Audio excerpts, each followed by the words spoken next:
तुम कब तक यूं अकेली रहोगी। लोग जब उससे ये सवाल करते तो वह मुस्कुराकर कह देती, आप सबके साथ मैं अकेली कैसे हो सकती हूँ। उसकी शांत आंखों के पीछे की अब वह हलचल नहीं है। हर पल बोलने वाली अब सबके बीच रहकर भी चुप सी हो गई है, मानो इंतजार हो किसी के जवाब का। जानकी ने दुनिया देखी है और उसकी अनुभवी आंखें सब समझती हैं।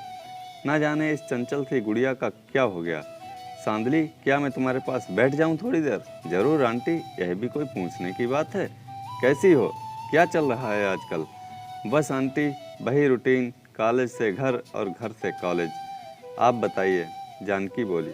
अरे बेटा, वह क्या कहते हैं व्हाट्सएप और फेसबुक। तुम तो जानती हो कि नया ज़माना है।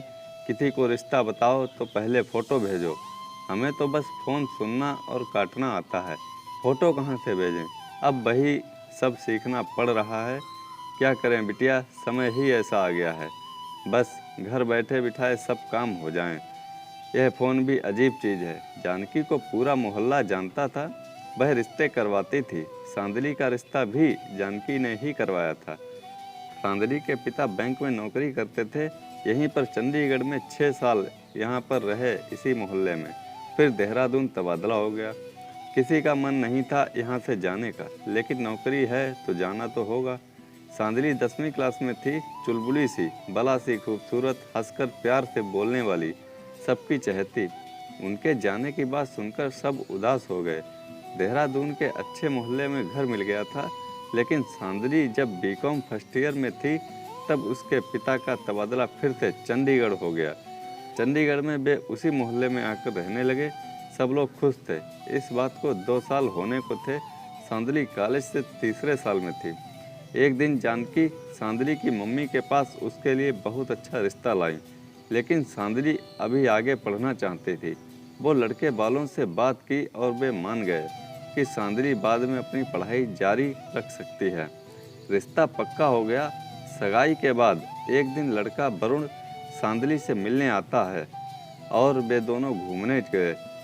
वहाँ वरुण ने सांदली को चूमने की कोशिश की। प्लीज़ वरुण, यह सब शादी से पहले नहीं। क्या दिक्कत है? यह सब चलता है आजकल, और तुम पर अब तो मेरा हक है, मैं कुछ भी करूं। मेरा हक का क्या मतलब है? मैं कोई तुम्हारी प्रॉपर्टी नहीं। वरुण जबरदस्ती करने लगा। इतने में सांदली के भाई का फ़ोन आ गया। सांदली ने एकदम से फ़ोन ऑन किया और रोने लगी। अरे क्या हुआ? भाई ने पूछा। भाई जल्दी आकर मुझे ले जाओ। बता कहाँ हो तुम? मैं अभी आया। सांदली का भाई वहाँ पहुँच गया। उसके आते ही वरुण वहाँ से निकल गया। सांदली, क्या हुआ मेरी बच्ची? माँ ने पूछा। माँ, मुझे वरुण से कोई रिश्ता नहीं रखना। सांदली की माँ सारी बात जानकर रिश्ता तोड़ दिया। यह हादसा सांदली को इस तरह से हताश कर गया कि उसने शादी ना करने की कसम उठा ली। पर बेटी, आज नहीं तो कल शादी तो करनी होगी ना। इस तरह सारी उम्र अकेले कहाँ कटती है। जानकी ने सांदली को कहा, आंटी आप सब हैं ना, मैं अभी पढ़ूंगी, और ये मर्द सब हवस के पुजारी हैं। कोई प्यार नहीं करता किसी को। सब औरत के जिस्म के भूखे हैं। ये रिश्ते प्यार के नहीं, सिर्फ हवस के हैं। मुझे नहीं चाहिए ये हवस के रिश्ते। समय गुजरता गया। पोस्ट ग्रेजुएशन की डिग्री लेने के बाद सांदली को दिल्ली की एक अच्छी कंपनी में नौकरी मिल गई। सांदली दिल्ली शिफ्ट हो गई और जब भी घर आती तो अक्सर उसकी शादी की बात छिड़ती, मगर सांदली हर बार टाल जाती। सांदली को नौकरी करते 2 साल बीत गए थे। वह ऑफिस में किसी मर्द से कोई ज़्यादा बात न करती, बस अपने काम से काम रखती थी। एक बार सांदली के मैसेंजर पर हेलो का मैसेज आया, मगर सांदली ने कोई जवाब ना दिया। इस तरह 2-3 दिन कभी गुड मॉर्निंग तो कभी हेलो का मैसेज आता रहा। सांदली ने देखना चाहा कि कौन है जो रोज़ मैसेज करता है, लेकिन वह उसके बारे में कुछ ना जान सकी, क्योंकि प्रोफाइल पर ताजमहल की तस्वीर थी। सांदली को बचपन से ही ताजमहल बहुत पसंद था, लेकिन अपने साथ हुए हादसे के बाद वह अक्सर ताजमहल की तस्वीर देखा करती थी और सोचती, प्यार तो उस ज़माने में हुआ करता था। आजकल प्यार ने हवस का रूप ले लिया है। मगर मैसेज आने का सिलसिला जारी रहा। अब से तो गुड नाइट का मैसेज भी आने लगा। आखिरकार एक दिन सांदली ने मैसेज पर पूछा, कौन हैं आप और मुझे मैसेज क्यों करते हैं? सामने से जवाब आया, आप मुझे अच्छी लगती हैं। क्या गुड मॉर्निंग और गुड नाइट करना गुनाह है? अगर आपकी नज़र में यह गुनाह है तो आप जो सज़ा देना चाहती हैं मुझे कबूल है, लेकिन मेरे मैसेज का जवाब तो दें। सांदली ने किसी मैसेज का कोई जवाब नहीं दिया, लेकिन मैसेज सुबह शाम आते रहे। वह शख्स कभी कभी अजीब से चेहरे वाले इमोजी भेजता था, जिसे देखकर सांदली को हंसी आती थी। न जाने क्यों उस अजनबी से कैसा लगाव हो गया था। सांदली उसके मैसेज रोज पढ़ा करती थी और इमोजी देखकर हंसा करती थी। धीरे धीरे सांदली ने भी जवाब देना शुरू किया। वह कभी गुड मॉर्निंग और कभी गुड नाइट का मैसेज कर देती। धीरे धीरे उन दोनों में दोस्ती हो गई। तकरीबन 6 महीने तक यह सिलसिला चलता रहा, लेकिन सांदली सोचती कि अजनबी मुझे बिना देखे या बिना जाने दोस्ती क्यों करना चाहता है। क्या वह मुझसे प्यार करता है? लेकिन उसने तो मेरी कोई तस्वीर तक नहीं भी देखी, तो प्यार कैसे?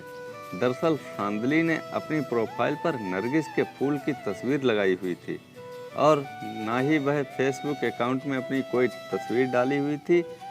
वह सोचने लगी कि क्या सचमुच अभी भी प्यार जिंदा है। अब सांदली का मन अजनबी की तरफ खिंचने लगा। वह उसे देखने को उतावली हो रही थी। एक दिन सांदली ने मैसेज किया, एक बात पूछूं? बाप रे, पहले बता दो क्या पूछना है, फिर हम सोचकर परमिशन देंगे। मेरी उम्र मत पूछना। वहाँ से मैसेज आया, कभी तो सीरियस तरीके से बात किया कीजिए, हर पल मस्ती। चलिए बताइए क्या पूछना है आपको। यह मैसेज करके सैड इमोजी भेज दी, जिसे देखकर सांदली हंसे बिना ना रह सकी। आपने अपनी तस्वीर क्यों नहीं लगाई प्रोफाइल पर? जैसे आपने नहीं लगाई, तस्वीर का क्या करना है? दिल तो एक दूसरे को जानते हैं ना। अब सांदली शर्म के मारे कोई जवाब ना दे सकी। उसका दिल उछलकर बाहर आने को हुआ जा रहा था। अजनबी के ख्यालों में सूरत बनाने लगी।